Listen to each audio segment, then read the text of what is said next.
so today we're taking a little field trip. We're at Atwater Village here in LA at CULTIVATE Meditation Wellness. It's not like a spa, but it's like a studio, essence, it's right? A meditation studio. Meditation studio. This is Jen and Simon, and obviously Tanya is here because she wanted to come and check this out as well. Yeah. You guys are married, which I think is really cool because you guys, this is your baby essentially, right? When did you guys open the studio? We opened just about 3 months ago. Okay. So the middle of July. I love it. And so what would you say is the main reason why people would come here aside from the obvious, which is meditation? Yeah. Well, a lot of people turn to meditation for stress reduction. I'd say that's the number one, stress and anxiety. One of the nice things is that we offer a variety of different meditation techniques. So someone might have tried one technique and it might not work for them, or they've tried to use an app, or they're trying to practice at home, and they just can't find the quiet, or they just can't stop being distracted by all of the distractions we have at home. So it's nice to come to a place where you have facilitators that can guide you, and you also have community. So it really does elevate the practice. It kind of makes you commit in a different way when you're... There's a lot of people who can't meditate alone. I can't. Because they get distracted by life. I don't think I can. And you kind of give up, and there's a responsibility to yourself when you're in the room where you sort of like stay with it more because you're here. You're here and everyone's doing it, and you kind of allow yourself the space and the time to get into it. And it gives you a chance to sort of become better at meditating, which you actually can improve through doing it repeatedly. So you're a facilitator, but are you? No. So do you ever facilitate on him, like when you guys are at home, just like chilling? She does Reiki on me. I do. Reiki on you? So Reiki, I have no idea. Yeah, what is that? Yeah, so Reiki is a healing modality. It's a Japanese healing modality. And Reiki means life force energy. So you're tuning into an energy that we all have access to.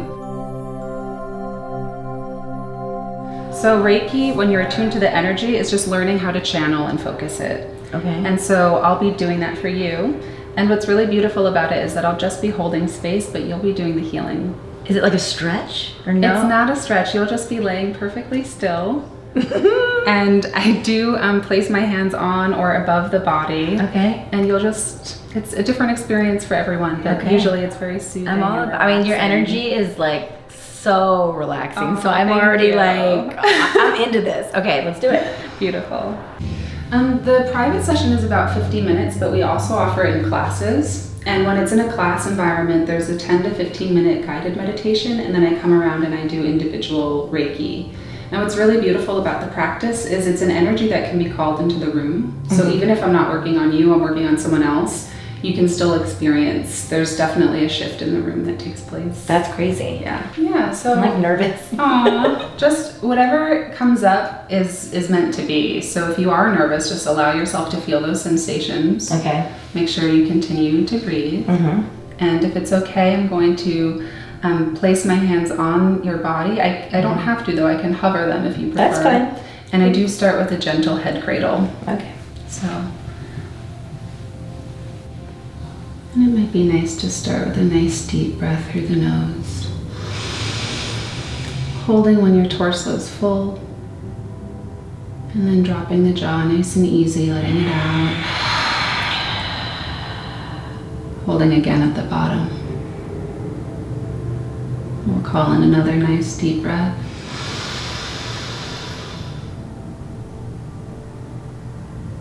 And then let it all out. Feels like I'm swaying. Yeah. Is that normal? Yeah, absolutely. The energy moves through you or through each of us in a very different way. And it's often about releasing. So a lot of times people will come in a lot of times they won't really know why, but they're experiencing some emotions, or they just kind of want to feel lighter or to release.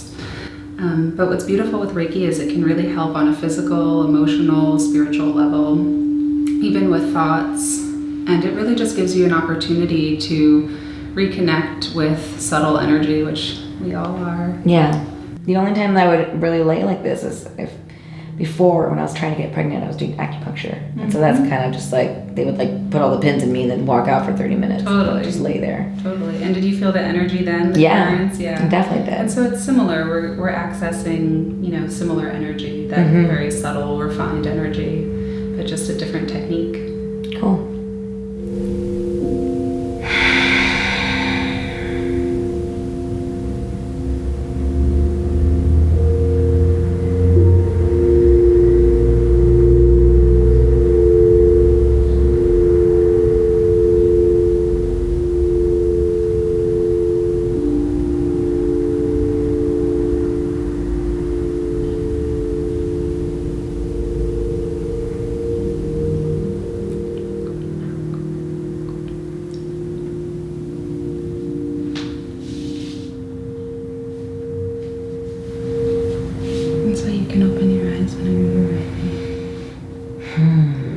Nice.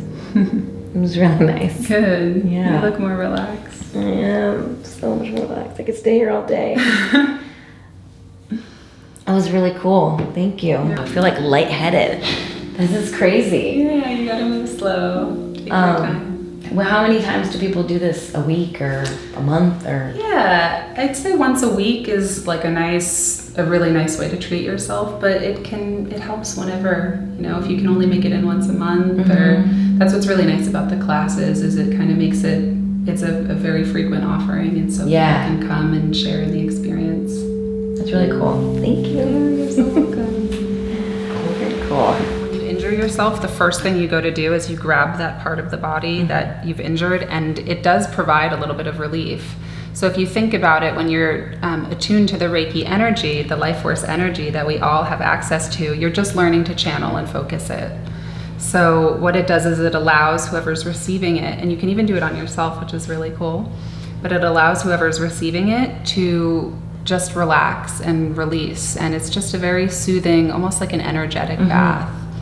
If you've had acupuncture or any other modalities like that, it just taps you into a nice subtle energy. The meditations that we offer, you can call them traditions or techniques because they all come from ancient lineages. Wow. We have a mindfulness class, which is something that a lot of people are becoming familiar with today, mindfulness practice and present moment awareness.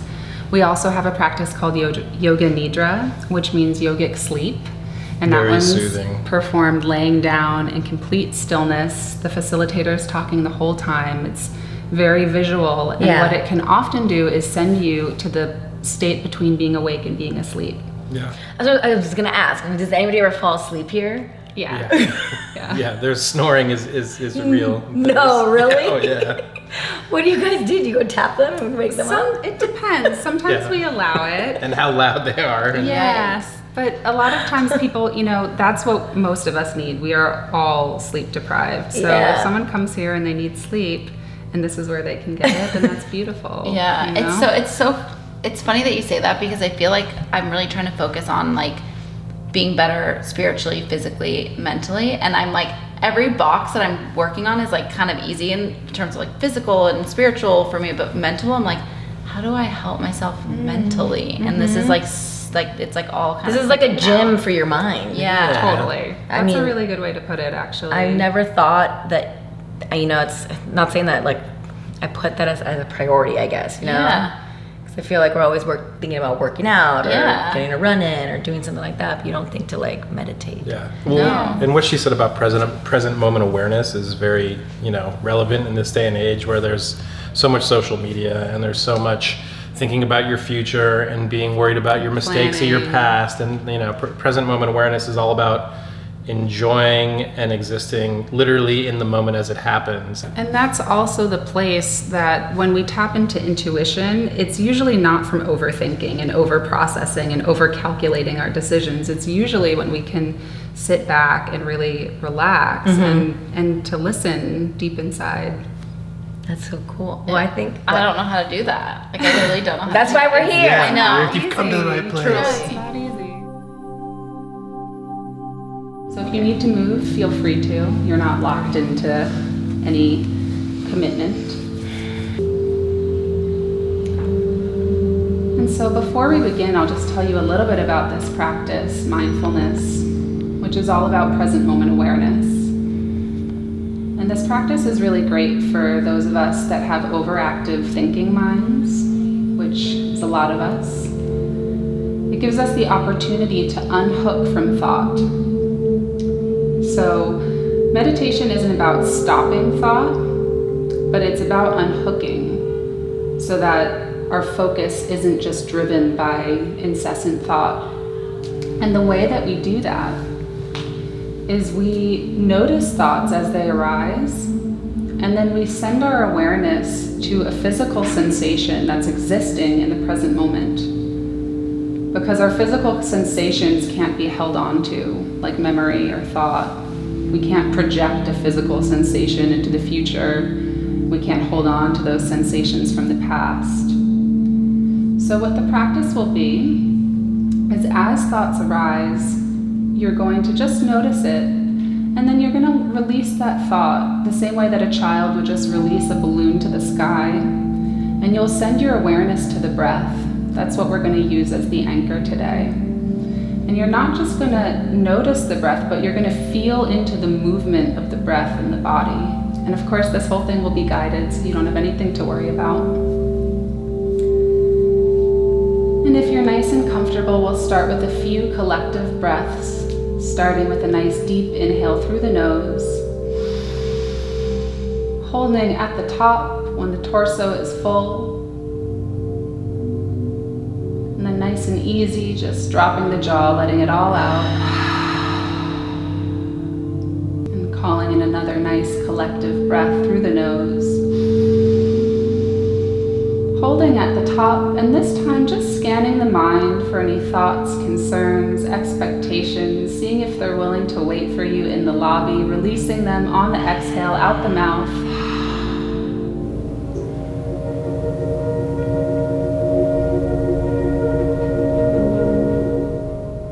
And remembering that the body is 360 degrees, so allowing the belly to be soft.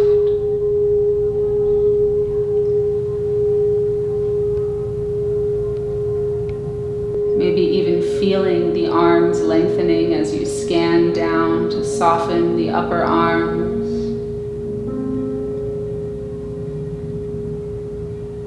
Letting the bend in the elbow be easy as you move into the forearms. And as you start to move into the forearms and the hands, you'll notice where bare skin once again exists, allowing yourself to tune into the shift in temperature.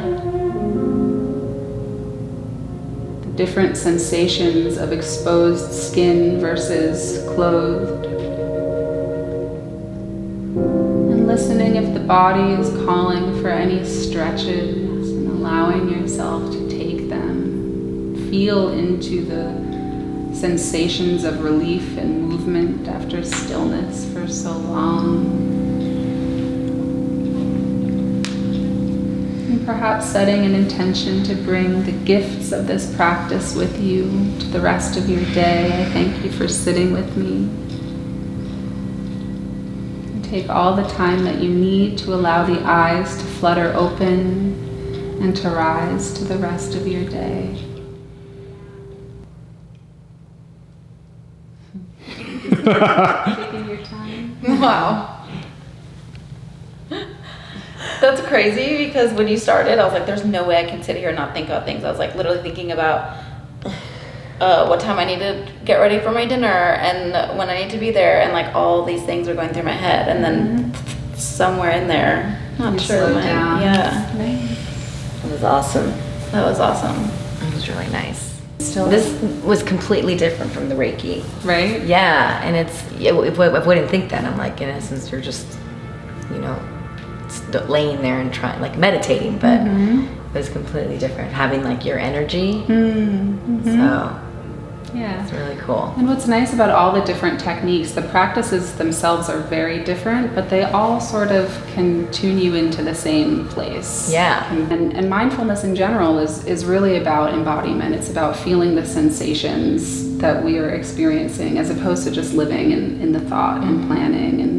Totally. And again, that's how we can sort of tune into intuition, and that's how we know, we can learn, doing this activity actually makes me feel good, or being around this person makes me feel good. as opposed to I should do this, I should be around this person, this is what I'm supposed to do. And that's how we often get ourselves in situations where we're repeating the same patterns because we don't know how to listen to our own gut. Yeah. And so mindfulness can really help with that, just For sure. getting in the body and feeling our own sensations. How early would you say you could start coming to a place like this? Like, could kids come? Yeah. So kids can meditate, but it's I feel like it would be helpful, totally. right? I think, It's like, meditate, I chill. think, yeah. Yeah? Yeah, I think the more schools that teach this stuff, the better. Because again, so many of it's like we're not given manuals for our human experience. We don't know how to manage emotions and thoughts, and this is a really beautiful tool. So yes, kids can meditate, and they advise it's 1 minute per year of age. So if you have an 8-year-old, they should be able to. They don't expect them to sit longer than 8 minutes. Interesting. Yeah, that makes sense. Yeah. So 1 minute for my 1-year-old, that's all right. Yeah. And little baby, you know, I feel like babies are like, they're, what's more present than a baby? I know. You know, they're For our, sure. our teachers, really. Oh, This stuff. absolutely. Very cool. Well, thank you so Wow. much. So welcome. Your website is cultivate-la.com. cultivate-la.com. This is awesome. This is Check it awesome. out, you guys. Congratulations. Thank you. Very cool. Thank you for joining us.